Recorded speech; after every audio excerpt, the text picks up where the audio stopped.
Hello, hello. So I just had one of the craziest, most insightful, most adventurous, I don't even know what to call it, just like a week that I had so many new experiences that I feel like I grew way more than usual. And I just thought, since I'm fresh from that last week, to make a podcast episode and talk about it. Of course, I reflected in my own journal first, but a lot came from it that I thought would be helpful, maybe to share. So, a lot of things I tried. Well, the first thing, I tried improv comedy for the first time, followed by stand up comedy, making a 10-minute set 2 days after that.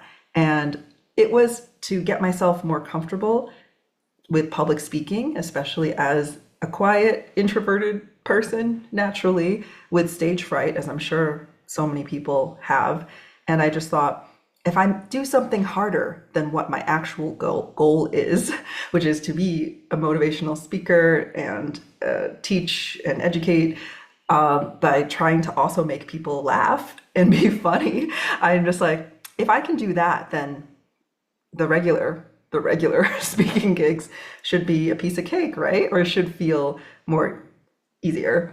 And I think I liked that because I've also learned from many other people that you can make your actual goals, your initial goals or the goals that you want easier by reaching for harder goals at a higher level, that so that you can kind of get used to that feeling of discomfort and that stretching, or even something alternative, focusing on something else that actually will help you with your original goal.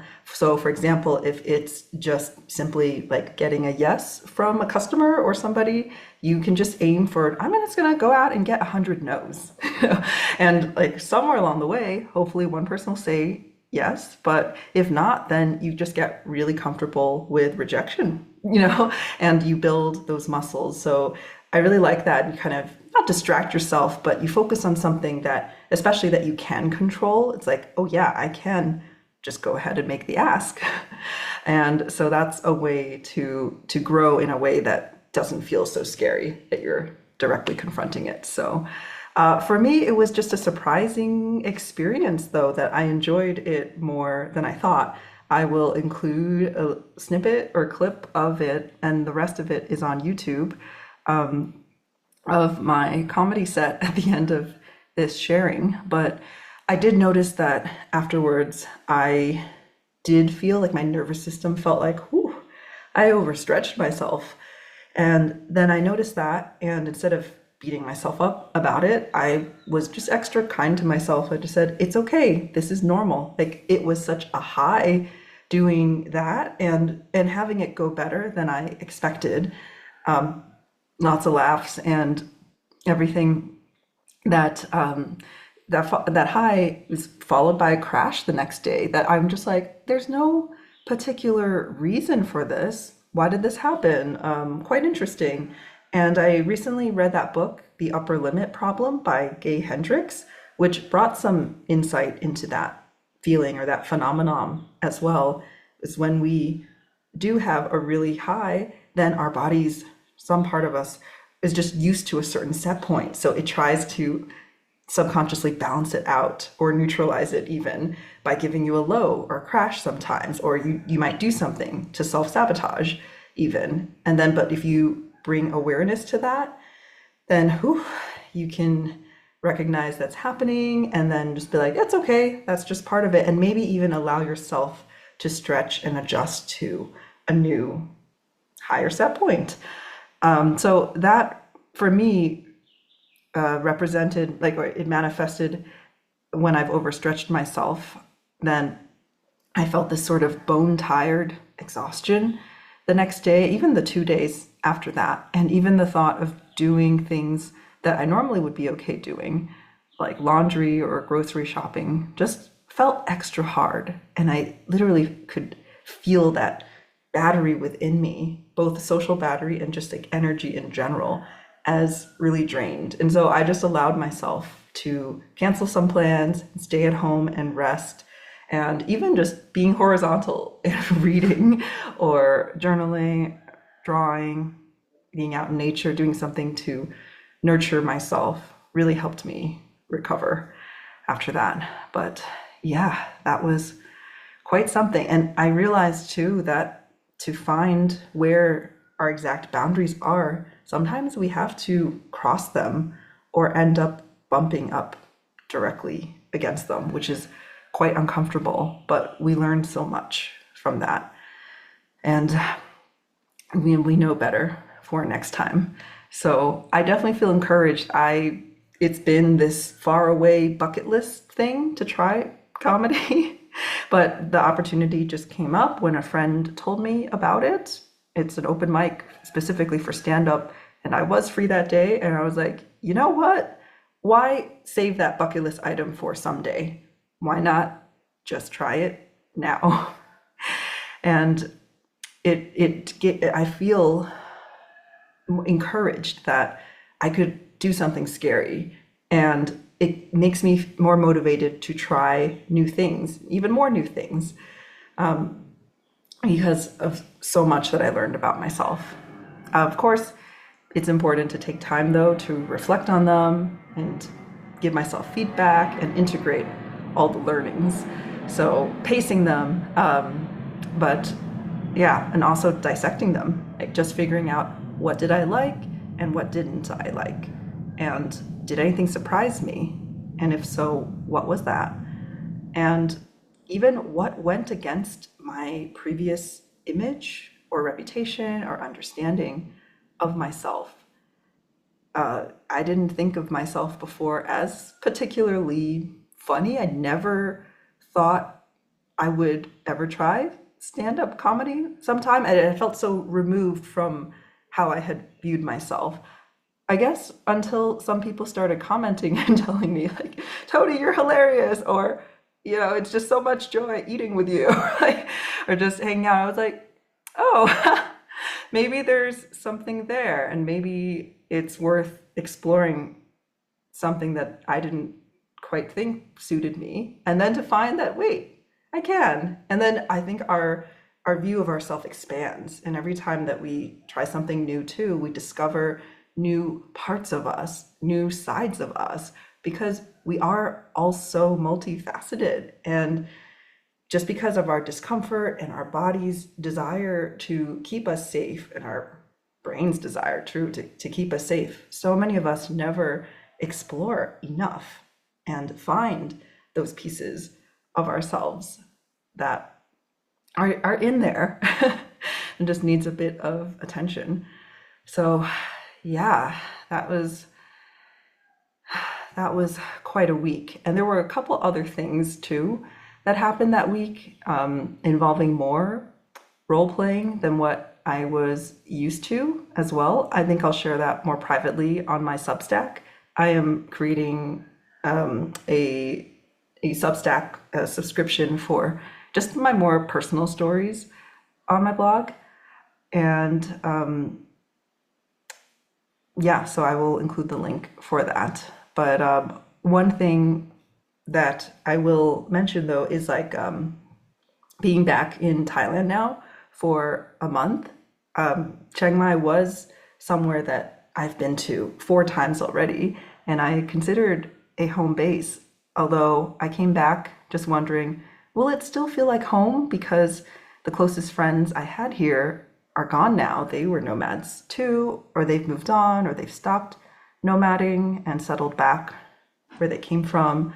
So it's definitely been a different feel with that, but I've also found there's so many opportunities for meeting new people and new connections. And I feel like Chiang Mai is almost blown up a lot more than before when I was last here a year and a half ago.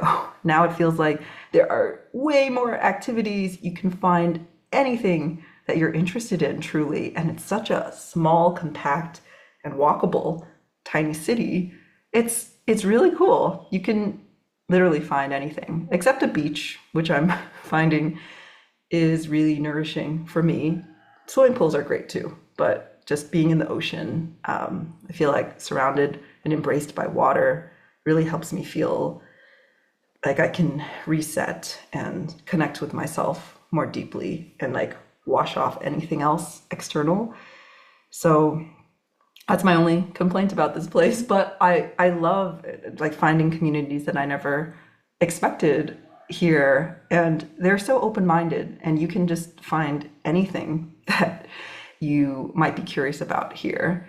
And I know for a while, and I don't think I had mentioned it on the podcast previously, is that as a relationship coach and someone who has explored a lot in different ways of relating and believes a lot in creating really deep connections and conscious communities, the idea of polyamory had always intrigued me.